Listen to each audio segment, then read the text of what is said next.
Bonsoir à tous et à toutes. Donc, je me présente, Thierry Sénécal, je suis agent de recherche en développement durable à l'arrondissement de Rosemont-la-Petite-Patrie. Bienvenue à cette présentation publique du concept final du futur parc à l'intersection des rues Marcel Pépin et Rachel. Tout d'abord, on espère que votre santé et celle de vos proches se portent bien alors qu'on vit une deuxième vague de pandémie. Naturellement, ce soir, on aurait préféré plutôt vous voir en personne au kiosque là, qui était prévu la semaine dernière. Mais bon, c'était plus sage pour la santé publique de faire ça de manière virtuelle. Donc, on vous remercie d'être avec nous ce soir. Si jamais vous connaissez du monde dans votre entourage, vos voisins qui n'ont pas Internet ou que pour une raison quelconque n'ont pas pu assister à la soirée de ce soir, n'hésitez pas à leur transmettre l'information. Puis ils peuvent également toujours contacter l'arrondissement pour avoir plus d'informations sur le projet. Vous pouvez toujours nous téléphoner au 311 ou sinon il y a également la site de Réalisons Montréal qui est dédiée au projet. Donc, avant de débuter plus formellement la présentation, donc, on est en séance virtuelle. Je dois vous avouer que c'est une première là, pour moi et mes collègues. On n'en fait pas beaucoup. Donc, vous nous pardonnerez s'il y a des petits accrochages techniques, mais ça devrait bien aller normalement. Donc, à titre de rappel, on a fermé vos caméras et micros pour le moment, sauf ceux des animateurs et des intervenants. Mais vous pourrez intervenir à la toute fin si vous êtes à l'aise de poser vos questions de vive voix. Donc, à la toute fin de la présentation, il va y avoir une période qui va être dédiée. Également, sachez qu'il y a une option dans le bas de votre écran où vous pouvez écrire vos questions. Donc, moi, je vous invite à les mettre aussitôt que vous en avez, puis on va les cumuler, puis à la toute fin, on pourra y répondre également. Voilà, j'espère que je n'ai rien oublié comme conseil et que vous n'avez pas eu trop de difficultés à vous connecter. On a également reçu plusieurs questions à l'avance. Donc, vous allez voir au courant de la présentation, on va certainement y répondre. Pour ce qui est de notre ordre du jour, donc on a prévu jusqu'à 19h30 la soirée. Donc, on va revenir rapidement sur la démarche participative. Ensuite, on va vous présenter le concept d'aménagement et le calendrier du projet. C'est l'architecte paysagiste qui a travaillé sur le projet qui va vous faire la présentation. Donc, c'est Marie-Josée Dumais qui travaille à l'arrondissement de Rosemont-la-Petite-Patrie. Et comme je vous disais, il va y avoir une période de questions. Mais avant tout, je vais inviter Mme Christine Gosselin, votre conseillère municipale du district Vieux-Rosemont, à vous souhaiter la bienvenue. Oui, merci Thierry, merci. Je souhaiterais dire quelques mots pour souhaiter l'accueil, souhaiter la bienvenue aux personnes qui se sont jointes à nous. C'est vraiment extraordinaire. Dans les circonstances, on est vraiment heureux de votre présence et on vous remercie de participer. Ça fait vraiment longtemps que le souhait de ce parc, le désir de ce parc, l'idée de ce parc est dans l'air. Alors, c'est avec vraiment beaucoup de fierté et de fébrilité aujourd'hui que je vous accueille au dévoilement du concept retenu au fil de plusieurs étapes dont on parlera plus tard. Cette semaine, j'avais mentionné sur Facebook que moi, j'avais entendu parler de l'idée de ce parc-là pour la première fois durant ma première campagne électorale dans le Vieux-Rosemont en 2009.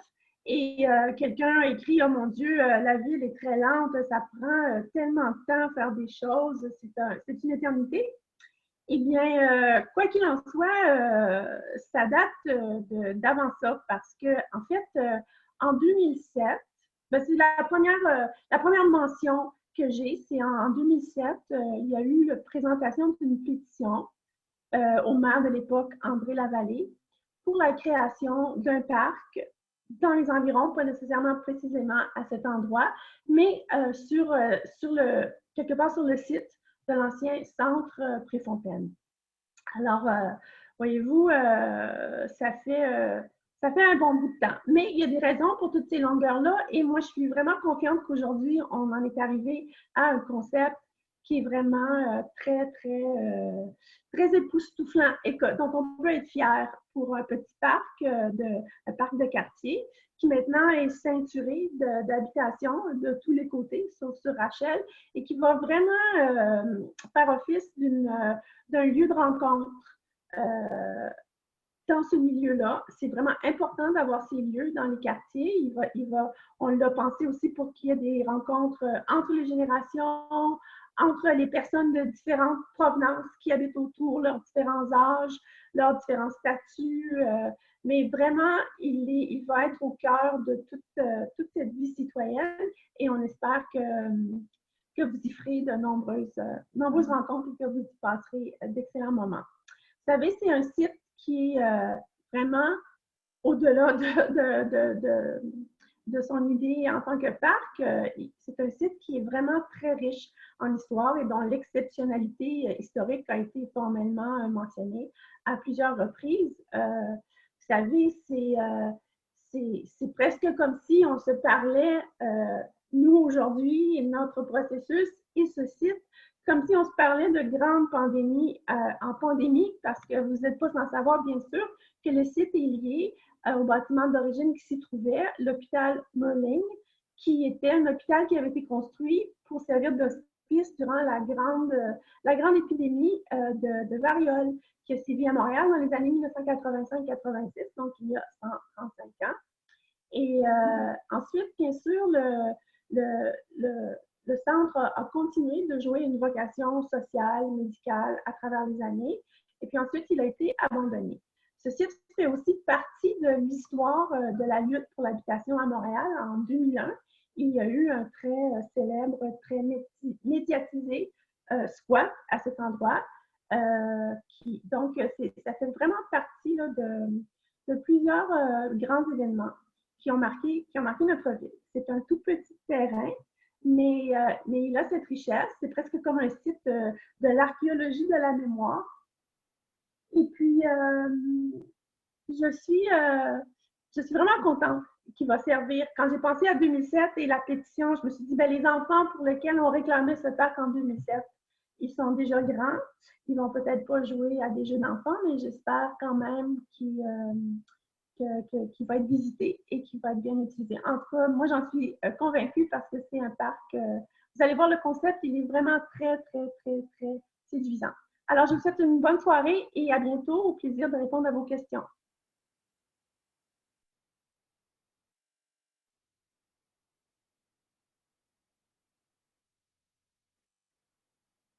Merci, Madame Gosselin. Donc, comme le disait Madame Gosselin, on fait de belles rencontres dans ce parc et on en a fait des belles il y a un an lors de cette démarche participative, ce fameux futur parc. Donc, rapidement, à titre de rappel, je ne sais pas si vous avez participé à cette démarche. C'est une démarche qui a eu lieu de août à octobre 2019. C'est le Centre d'écologie urbaine qui a mené la démarche, donc un organisme à but non lucratif neutre. On a eu plus de 150 participantes. Et d'ailleurs, je tiens à vous remercier chaleureusement pour votre participation. On a même créé un comité de riverains avec lequel on a gardé des contacts plus étroits. Et j'espère que vous êtes présents encore une fois ce soir. Il y a un rapport qui est disponible en ligne depuis avril 2020 sur la démarche. Vous pouvez y avoir accès sur la page de réalisonmontréal.ca Parc Marcel Pépin. La démarche, dans le fond, se voulait vraiment à trouver une vision concertée de ce futur parc. Et cette vision, vous pouvez la lire, c'est le parc est un îlot de fraîcheur qui favorise la détente et les rencontres entre voisins, tout en offrant un espace de jeu sécuritaire aux enfants. Donc, c'est vraiment ce qui est ressorti des différents exercices. C'est un énoncé de vision qu'on a construit avec vous, puis lequel on est très fiers et on espère dans lequel vous vous retrouvez. Cette vision, a été déclinée en orientation d'aménagement qui se retrouve sous 4 grands thèmes. Il y a tout d'abord la fonction écologique que l'on veut maximiser du parc. Et celle-ci se décline en 3 actions, donc celle de conserver les arbres matures, ceux qui sont existants. Une autre action qui est de vraiment favoriser la biodiversité et une expérience sensorielle. Et la troisième qui est de maximiser la création de zones d'ombre. Le deuxième grand axe, c'est celui de la quiétude et des rencontres entre voisins. Donc, il y a plusieurs éléments intéressants qui sont sortis, donc ceux de créer un espace focal, ceux de créer un endroit où il y aurait une source d'eau, et l'enjeu du bruit également était très important. On voulait, oui, se rencontrer entre voisins, mais avoir aussi une quiétude de voisinage. Le troisième grand axe, c'est celui de la topographie du mobilier et équipement, donc l'ambiance paysagère. Donc, un des éléments qui est ressorti, on a beaucoup d'enfants qui habitent à proximité, donc c'est celui de créer un espace où on peut offrir du jeu aux enfants et plus précisément du jeu libre. Donc, il n'était pas question d'aller dans des modules de jeu qui allaient attirer un trop grand achalandage. En termes d'aspect du mobilier, il y avait une demande pour que ce soit contemporain, un look recherché, sortir un peu de ce qu'on voit parfois avec le mobilier standard de la ville. Et un autre aspect très important, on a une population de plus de 65 ans qui est fortement représentée dans le secteur. On a entre autres les habitations de Pignon-sur-Roue qui sont au coin de la rue. Donc, c'était vraiment important de réfléchir le parc pour qu'il soit vraiment accessible aux personnes à mobilité réduite. Et finalement, on nous a demandé aussi de porter une attention particulière à l'éclairage pour créer une ambiance agréable. Et la dernière grande orientation, c'est celle de l'ancrage avec son milieu du parc. Donc, toute l'idée de mise en valeur du passé, Mme Gosselin nous en a parlé, il y a un héritage très riche du site, comment le mettre en valeur. On nous a aussi parlé de la réglementation. On avait des craintes que les gens viennent flâner ou que les chiens soient laissés sans laisse. Donc, bien afficher la réglementation pour s'assurer qu'elle soit respectée. Ensuite, il y avait l'idée de venir sécuriser les entrées du parc et les environs. On est près de la rue Rachel. Il y a beaucoup d'achalandage. Comment donc assurer une sécurité dans les déplacements? Et finalement, assurer une complémentarité du parc avec les autres parcs existants. On avait entre autres fait une marche exploratoire qui nous avait permis d'explorer les parcs des environs, dont le parc des locomotives, le parc Jean-Duceppe, le parc Saint-Émile, qui, eux, ont des vocations sportives, entre autres culturelles. Donc, c'est vraiment de réfléchir au futur parc de manière complémentaire. Donc, c'est vraiment à l'issue de cet exercice-là participatif auquel vous aviez contribué que notre architecte paysagiste, Marie-Josée Dumais, a travaillé le concept d'aménagement que nous avons très hâte de vous dévoiler et j'invite maintenant Marie-Josée à le faire. Merci beaucoup Thierry et merci Mme Gosselin pour votre introduction. Donc, pour ceux qui connaissent bien le parc, on a ici l'état existant. Alors, comme Thierry a bien expliqué, dans la prochaine diapositive, Thierry puis moi, on a présenté le projet plusieurs fois. Ce qui en ressort, c'est que d'abord, il y a évidemment toutes les demandes qui avaient été faites lors de la consultation publique. C'est vraiment ça qui a dirigé les efforts de l'équipe pour aménager le parc. Il y a certaines particularités au site. En particulier, il n'y avait pas de trottoir existant du côté de la rue Marcel Pépin. Donc, on va faire une circulation, on va compléter ce trottoir-là, mais d'une façon non traditionnelle et ça devient un sentier principal qui vraiment entre à l'intérieur du parc. Les principales zones, vraiment, c'est finalement ce qui est au-dessus de ce sentier principal et aussi en bordure de la rue Marcel Pépin. Et tout au long de la présentation, je vais parler un peu plus en détail de ces zones-là. Vous avez aussi une zone d'ombre qu'on voulait rapide, étant donné qu'il y a très peu d'arbres sur le site. On a évidemment un arbre, on sait là, que c'est long à pousser, donc on a pensé d'ajouter une ombrière. Ça aussi, je vais en parler un peu plus en détail plus loin. Je voudrais souligner le fait comme Mme Gosselin a parlé, que le Centre Préfontaine a vraiment dicté un peu l'organisation du lieu depuis 100 ans. Et c'est très intéressant que ça, c'est un site qui a été développé il y a 100 ans à cause justement d'une épidémie à Montréal. C'était une épidémie de variole.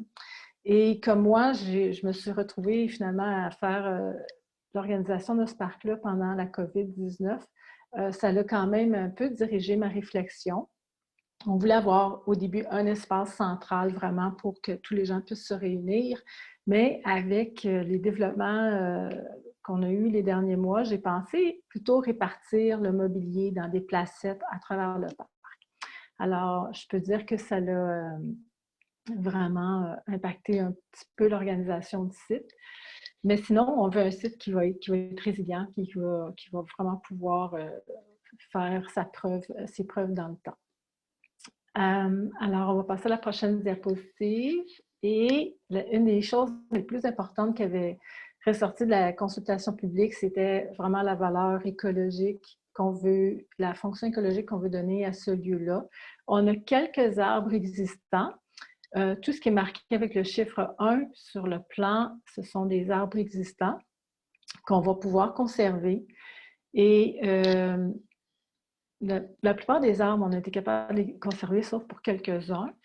Et puis, ce qui est indiqué au chiffre 2, c'est ce qu'on appelle la gestion différenciée. La gestion différenciée de la pelouse, vraiment, ce que ça permet, c'est qu'on tombe moins souvent la pelouse, on va la tomber seulement 2 fois par année, et ça permet à une plus grande diversité de plantes de s'introduire, de pouvoir vraiment s'intégrer dans l'herbe.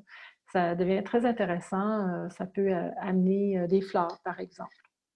Mais ça peut aussi favoriser la vie faune. Ça veut dire les papillons, les oiseaux peuvent venir butiner et se nourrir des plantes qui poussent comme ça plutôt que de tondre le gazon.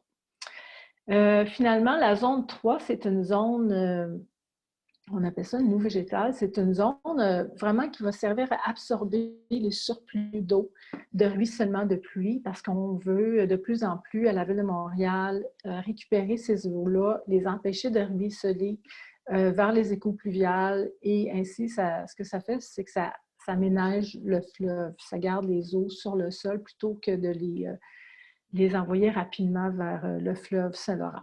Alors, c'est une zone très importante, cette zone 3, dans le concept du parc. C'est une zone qui va être fleurie. Alors, ça, on est vraiment au concept final. Le concept final, ce que ça veut dire, c'est qu'on n'a pas tout à fait rentrer dans les détails. On sait vraiment les grandes lignes du projet, mais il y a encore des détails à bonifier, dont la plantation à cet endroit-là, mais ça va être vraiment un endroit fleuri qui va aussi être protégé par une bordure le long du sentier principal. On peut passer à la prochaine. Alors, cette zone finalement un peu éponge des eaux, je l'ai mentionné, elle va être fleurie, mais vous pouvez voir aussi qu'elle permet de retenir les eaux. Elle est un peu plus en dépression par rapport à la rue et au reste du parc. Le long du sentier principal, vous avez une bordure grise, un peu plus foncée que le sentier. Et ça, ce que c'est que c'est un muret qui est assez haut, qui va empêcher les gens finalement de venir marcher au milieu des plantes qui vont être là.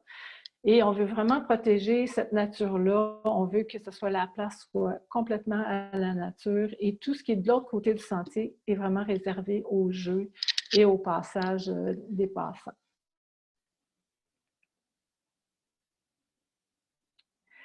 On a commencé à explorer la palette végétale. Les idées qui ont été avancées, qui doivent encore une fois vont être validées en cours de projet parce qu'on a encore tous les plans et les devis détaillés à produire. Mais au site 1, on a le cèdre blanc. Le cèdre blanc, on le connaît bien comme une plante de haie, mais en réalité, c'est vraiment un arbre. C'est un arbre magnifique.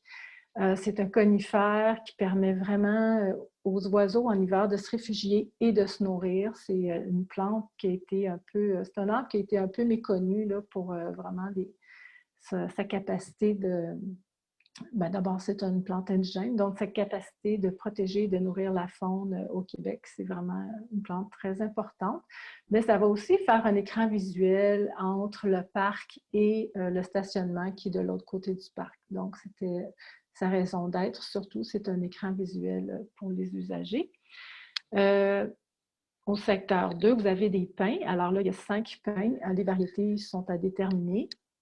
Et finalement, 3, j'ai choisi un chêne qui ça pourrait être un chêne rouge, par exemple, mais il y a beaucoup de variétés, pour sa longévité. J'aime ça penser à la longévité des plantes, surtout des arbres. Quand je choisis des arbres, le chêne, si vous ne le savez pas, ça peut vivre jusqu'à 300 ans.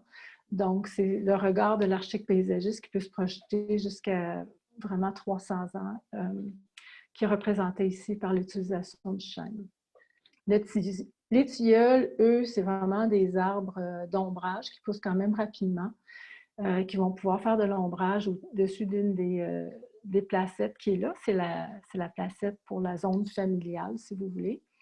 Et finalement, des arbres fleuris. Je pense qu'au printemps, on a hâte de voir des fleurs, on a hâte de voir de la couleur.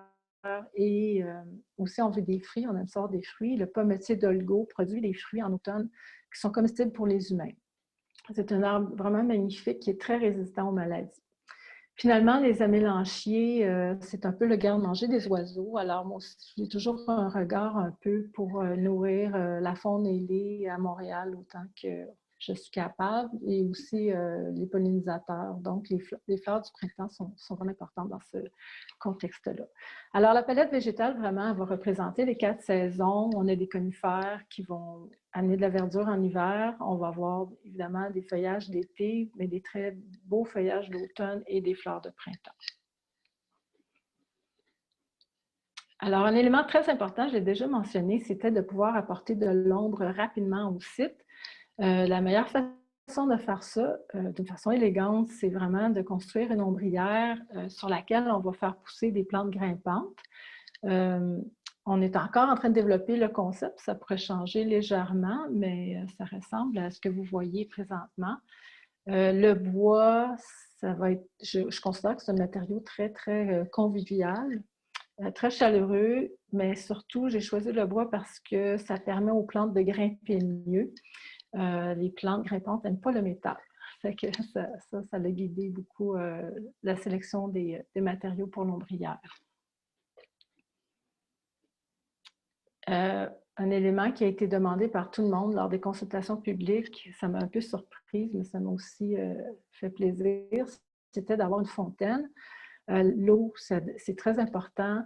On a ici une fontaine qui est modeste, qui est très sobre, qui va être un peu plus grande que celle que vous voyez sur l'image. En réalité, elle va avoir 2 mètres de diamètre, c'est quand même considérable. Et ce qui est intéressant de ce modèle-là, c'est le son que l'eau fait. Ça fait un écho dans le contenant que vous voyez. Et on dirait que c'est de l'eau qui coule dans une caverne. Alors, c'est très romantique comme son.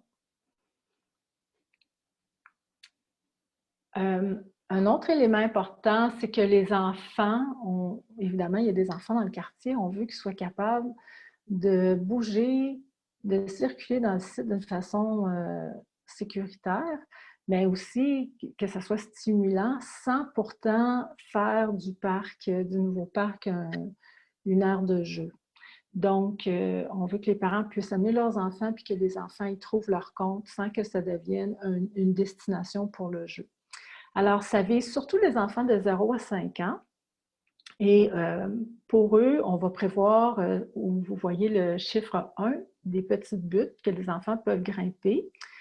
À la photo 2, ce que vous voyez, c'est une pompe à eau. Donc, les enfants peuvent avoir de l'eau, eux aussi, dans le parc, parce qu'on ne veut pas nécessairement qu'ils aillent jouer dans la fontaine. On veut vraiment leur donner un élément ludique avec l'eau, qui vont pouvoir jouer sans contrainte. Et cette pompe-là, à eau, elle va les faire travailler un peu parce qu'en effet, il faut pouvoir pomper l'eau du sol pour la faire couler ensuite dans des troncs d'arbres creux. Troisième élément, ce sont des blocs calcaires de saute-mouton que les enfants vont pouvoir vraiment sauter par-dessus ou sauter d'un bloc à l'autre pour tester un peu leur agilité. Et ce qui est important de ce matériau-là, c'est qu'il va rappeler en fait la carrière qui était sous le parc autrefois. Sous le terrain de ce parc-là, il y avait une carrière de pierre calcaire qui a servi à faire le centre Préfontaine. Et moi, j'ai voulu rappeler un peu, ramener à la mémoire que sous nos pieds, c'était vraiment du calcaire, des blocs taillés de calcaire qui ont servi à construire Montréal. C'est un petit clin d'œil au passé. Surprenamment, le mobilier vraiment a sollicité beaucoup de mon temps et de mon attention pour le parc parce que je voulais moi aussi proposer un mobilier qui soit contemporain et surtout confortable. On a beaucoup de personnes âgées dans le parc, donc c'est important d'avoir quelque chose aussi où les gens puissent s'asseoir, se relever facilement. Vous allez remarquer que le fauteuil que vous voyez et les bancs vont avoir des accoudoirs. Donc ça va vraiment permettre de pouvoir s'asseoir, de se relever facilement. L'accès universel, évidemment, c'est une priorité, ça aussi. Donc, j'ai choisi un mobilier qui est contemporain, mais qui, évidemment, permet aux gens qui sont en fauteuil roulant de pouvoir se joindre facilement à des tables ou à du mobilier urbain. Le banc à bordure que je vous ai parlé tout à l'heure, je vous ai parlé du muret bordure là, qui longe le sentier principal. On va avoir du mobilier là aussi. Alors, finalement, le muret bordure, il est multifonctionnel. Il y a autant la capacité d'empêcher la circulation vers la noue végétale que de permettre d'installer du mobilier là aussi, à cet endroit-là. Les surfaces, c'est quelque chose de vraiment très important et les accès, comme Thierry a parlé, de la sécurité. Donc, on a choisi très minutieusement les entrées du site pour que ça soit dans des endroits sécuritaires. Il va y avoir une étude de circulation qui va être faite l'an prochain pour vraiment faire du marquage à ces endroits-là, pour vraiment permettre une circulation sécuritaire aux entrées du parc. Et les surfaces, bon, alors le sentier principal, lui, étant donné qu'il est un peu dans le prolongement du trottoir existant, va être en béton coulé avec une largeur de 2 mètres, ce qui est très confortable. Et aussi, pour les placettes, on va avoir du pavé de béton préfabriqué. Et finalement, on a prévu un sentier secondaire en gravier. Finalement, c'est vraiment du gravier qui est stabilisé avec un agent spécial pour permettre un parcours alternatif. Donc, on ne veut pas que tout le monde soit, surtout dans le contexte un peu de la pandémie, ça m'a fait un peu réfléchir, de donner aux gens une alternative. De ne pas être tout le monde sur un seul sentier, mais d'avoir un autre sentier secondaire dans le parc, qui va permettre aussi à des enfants, le cas échéant, qui sont en fauteuil roulant, eux aussi de pouvoir faire le parcours autour des buts et de pouvoir participer un peu, d'avoir un peu une loupe pour circuler avec des amis qui pourraient jouer avec eux. Alors, il y a un aspect très important du parc et aussi vraiment, c'est un des aspects les plus intéressants, c'est l'histoire du site. Alors, comme Mme Gosselin l'a expliqué, c'est un hôpital qui a été construit en 1886, qui était l'hôpital des Varioleux, qui a été construit, comme je l'ai dit tout à l'heure, avec les pierres qui étaient dans la carrière sous le parc existant. Et donc, on veut ramener un peu l'histoire de l'hôpital des Varioleux, le centre de réhabilitation Merling, qui est ensuite devenu le centre Préfontaine, etc., jusqu'à nos jours. Et pour faire ça, on va retenir les services. D'ailleurs, on a déjà retenu les services d'une firme spécialisée dans la muséographie et qui a déjà fait du travail ici à Rosemont pour le parc du Réseau Vert. Et l'idée principale qui se dégage, c'est qu'on va se servir du sentier principal pour en faire une ligne de temps dans laquelle on va pouvoir marquer les étapes principales du développement du site dans l'histoire de Montréal. On va également se servir des pierres calcaires pour graver des mots ou même peut-être des photos sur cette ligne de temps-là le long du sentier principal. Alors, ce qui concerne l'échéancier, je suis certaine qu'on a tous hâte là, à cette réalisation. Ça demande quand même encore un peu de travail. L'an dernier, on a eu la consultation publique. Ça a vraiment été le jalon, un des plus importants jalons de savoir ce que les citoyens riverains voulaient avec ce site-là.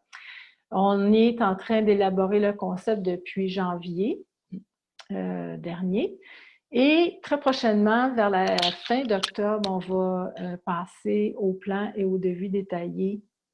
Donc, rentrer un peu plus dans le détail. On vous a présenté le concept final, mais ça pourrait varier un peu là, légèrement de ce qu'on vous a présenté ce soir. Dès le mois d'avril, on va avoir octroyé le contrat à un entrepreneur qui va faire la réalisation des travaux. Et finalement, on prévoit leur fin en novembre de 2021.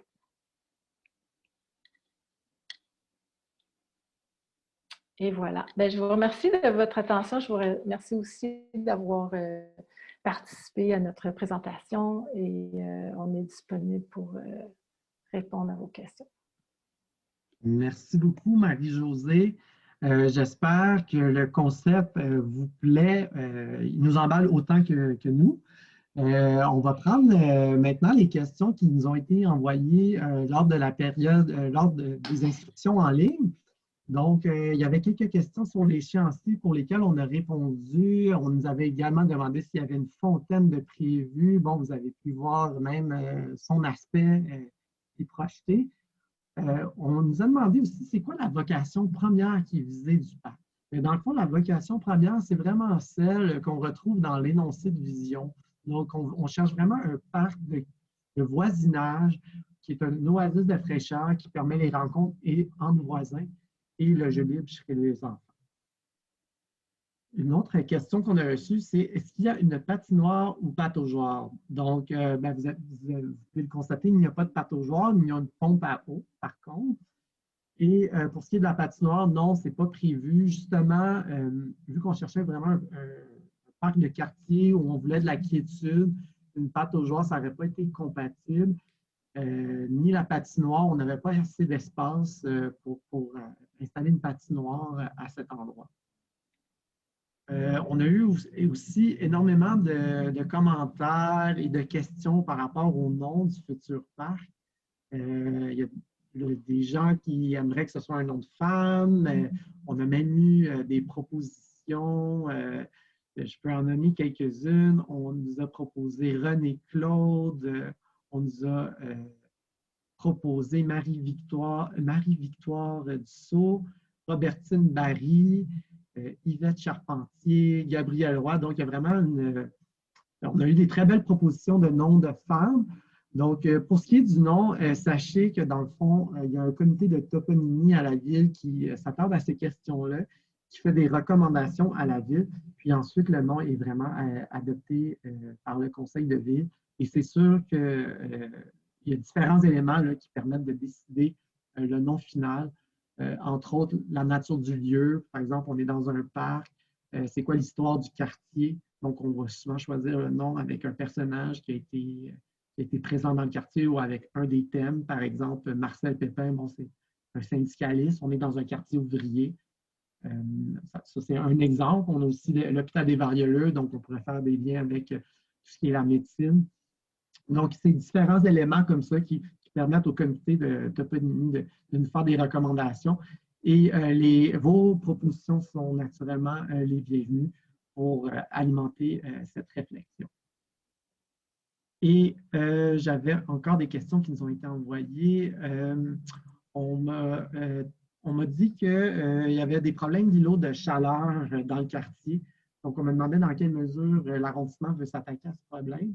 Donc, je ne sais pas si la question était de manière générale, comment l'arrondissement veut contrer les îlots de chaleur, mais ce que je peux vous dire, et comme vous avez pu le constater, vraiment, le parc vise à justement offrir un oasis de fraîcheur. On a une source d'eau, puis on a planté de nombreux arbres. Plus précisément, c'est 27 nouveaux arbres qui vont être plantés et on conserve 10 arbres existants. Donc, on maximise vraiment la fonction écologique du parc. Et la dernière question, c'est quand les travaux seront-ils terminés? Donc, on l'a vu dans le calendrier, donc l'idée est de terminer que vous puissiez profiter du parc dans un an, pratiquement, en novembre 2021. Donc, ça, c'était les questions qui nous ont été adressées à l'avance. Donc, maintenant, je vois qu'on n'a pas eu de questions qui nous ont été posées dans le clavardage. Je vous inviterai à le faire dès maintenant. Je vois qu'il y a un spectateur qui a levé la main. Donc, je vais vous permettre de parler à l'instant. Je n'ai pas votre nom, mais voilà, à votre tour. Juste activer votre son dans le bas. Oui, bonjour. Est-ce que vous m'entendez? Oui, bonjour. Bonjour. Bonjour Thierry. Bonjour, moi, j'ai peut-être une question qui s'adresse plus à Madame Gosselin. Je voudrais savoir si je voudrais solliciter son appui pour qu'elle demande à ce que le comité de toponymie fasse des suggestions de figures féminines inspirantes, puis que ce soit ce genre de nom-là que l'arrondissement supporte, appuie. L'idée, c'est qu'il y a très peu de représentation des figures féminines dans la toponymie et ça a quand même une certaine importance. Alors, je voudrais savoir si Mme Gosselin va nous appuyer pour contribuer à donner un nom féminin au futur parc. Bonsoir. Est-ce que c'est Mme Desmeules? Oui. Oui, bonjour. Bonsoir, Mme Desmeules. Oui, donc j'ai bien lu la missive que vous nous avez fait parvenir. Bien, premièrement, vous ne devriez pas être sans savoir qu'à la Ville de Montréal, déjà, de façon officielle, il y a la démarche toponymelle avec sa banque de noms qui fait des efforts vraiment très soutenus pour qu'il y ait davantage de noms de femmes qui soient inscrits dans la toponymie montréalaise. Et ça, c'est en vigueur depuis... en fait, c'est Mme Gauthier, qui était au comité exécutif à la culture et au patrimoine, qui avait lancé ça dans le précédent mandat. Et puis, depuis ce temps-là, il y a eu énormément de lieux publics qui ont été nommés pour des femmes à Montréal. Alors, ce que vous dites, là, c'est déjà une valeur partagée, c'est déjà un effort qui est fait. Alors, rien n'empêche que les citoyens, comme vous, continuez de réfléchir à des noms que vous aimeriez voir pour le parc. Parce que, bien sûr, le conseil d'arrondissement, lui aussi, peut se saisir d'un choix et de le suggérer au comité de toponymie qui, lui, va l'analyser avec toute la rigueur et le savoir historique qu'il maîtrise. Il y a vraiment des historiens de Montréal très chevronnés qui siègent au comité de toponymie de la ville et ils connaissent l'histoire locale comme ils connaissent l'histoire de tout Montréal. Et bien sûr, ils sont là pour nous dire si le nom choisi est vraiment bien indiqué pour ce lieu-là. Parce qu'il y a tout le génie de l'esprit du lieu qui aussi doit faire partie de la réflexion sur la toponymie. Alors, bien sûr, la représentation des noms féminins, c'est très important. Donc, c'est déjà là, peut-être même en première position. Mais comme c'est un site qui a énormément d'histoire, comme on l'a souligné à plusieurs reprises, il va vraiment falloir que le nom choisi, qu'il soit masculin, féminin, collectif, qu'il s'insère dans la spécificité de ce lieu qui est comme un millefeuille d'histoire sur place. C'est un peu comme quand vous allez à Pointe-à-Calière, vous voyez l'histoire du site. Il est là, vous marchez, vous allez dans le cave, vous voyez le collecteur William, vous voyez les choses qu'on a trouvées dans la terre. Ce parc-là, bon, il n'est pas souterrain, mais quand même, il représente cette mémoire historique-là. Alors, il va falloir faire tous ces devoirs-là pour bien choisir le nom du parc qui va être là pour longtemps. Alors, merci Mme Desmeules, puis merci pour vos suggestions. OK, bien merci. Mais il reste que, si je vous permettez que j'ajoute une petite chose, c'est que dans l'aspect où est-ce que vous faisiez sur le parc, là, comme un peu de muséologie, c'est sûr qu'en fonction du nom choisi, on peut quand même ajuster les choses là, pour, par exemple, je pense, Thierry mentionnait tantôt Yvette Charpentier, c'est une syndicaliste qui s'est engagée énormément pour les ouvrières du vêtement pour dames. Peut-être que ce n'est pas pour exactement à côté de l'hôpital des Varioleux d'autrefois, là, mais il reste que c'est dans un voisinage proche. Là. Ça fait que l'aspect muséologique là, qui est intégré dans le plan que vous proposez, dans le concept, pourra être ajusté pour tenir compte éventuellement d'un nom féminin. Merci. Merci beaucoup, Denise Desmeules.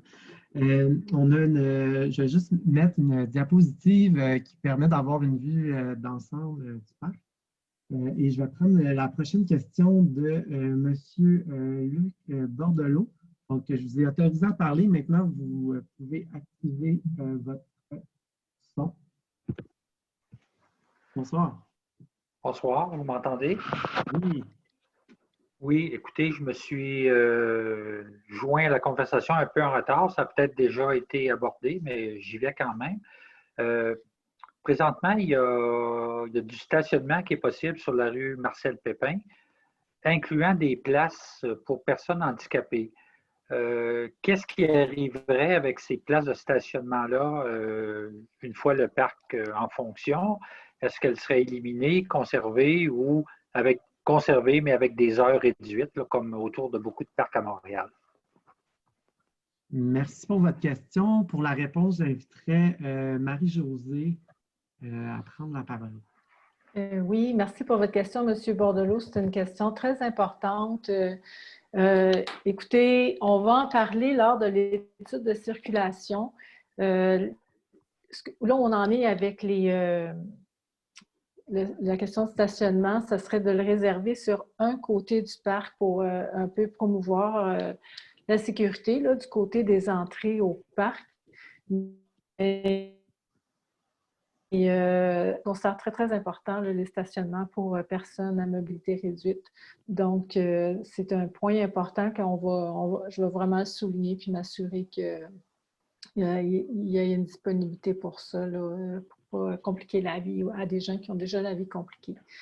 Alors, j'en prends note et puis, voilà, je pense que je vous remercie là, de soulever ce point-là. C'est un point très important. Merci, M. Bordelot. Ça répond à votre question? Oui, mais en fait, la réponse, on va l'avoir plus tard, si je comprends bien, mais c'est correct. Oui, on va faire le suivi. Bien,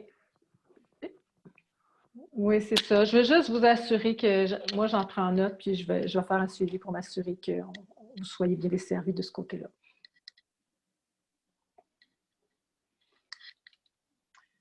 Donc, est-ce qu'on aurait d'autres questions? Je vous rappelle, si vous ne voulez pas prendre la parole, vous pouvez toujours également les mettre dans le clavardage. Donc, sinon, vous pouvez lever la main. Donc, il semblerait que nous ayons répondu à toutes vos questions. Donc, moi, si jamais il y a des nouvelles questions qui apparaissent, vous avez oublié un élément, vous regardez le panneau, puis il y a quelque chose qui vous apparaît non répondu, n'hésitez pas à nous écrire. Il y a le formulaire sur Réalisons Montréal. Si vous avez juste des commentaires, là, comme je vois Amanda là, qui nous écrit qu'elle aime le projet, n'hésitez pas aussi. Ça va nous faire plaisir de lire ces bons commentaires-là. On espère vraiment que le parc répond à vos aspirations. On a travaillé très fort pour que ce soit le cas. Et moi, je tiens à remercier Mme Gosselin pour sa présence, aussi Marie-Josée Dumais qui nous a fait sa présentation. Et je tiens à vous remercier tous et toutes qui avez participé à cette soirée. Et je vous souhaite une excellente fin de soirée. Merci, au revoir. Ah, attendez, j'ai une nouvelle question qui vient d'apparaître. Le budget qui est accordé pour ce projet, une question de Zoé. Donc, oui, certainement. Marie-Josée, je crois que tu peux répondre. Oui. Alors, écoutez, le budget est quand même substantiel. On a un budget pour incluant la décontamination, là, qui est qui va être assez importante. Là, les travaux de décontamination pourraient aller jusqu'à 500 000 environ, entre 350 000 et 500 000. Donc, le budget, incluant la décontamination, est de 1,4 million pour faire ce parc. Génial. Merci, Marie-Josée. Donc, on l'a tapé juste à temps, la question. S'il y en a d'autres, sinon, vous pouvez, comme je disais, nous écrire. Sur ce, bien, merci beaucoup à tous et à toutes et bonne fin de soirée. Merci.